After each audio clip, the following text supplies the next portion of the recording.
இனிய காலை வணக்கம் அன்புக்குரிய மாணவர்களே. நம்ம இன்றைக்கி ஒரு அற்புதமான குறள் பார்க்கலாம். நம்ம கூட கந்தசாமி ஐயா இருக்கார்.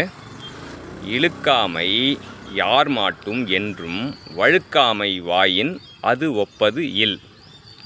மனிதர்களாக பிறந்த நாம் ஒருவருக்கு ஒருவர் உதவி செய்து கொண்டு வாழ்ந்தால்தான் சிறப்பான வாழ்க்கை அனைவருக்கும் கிடைக்கும்.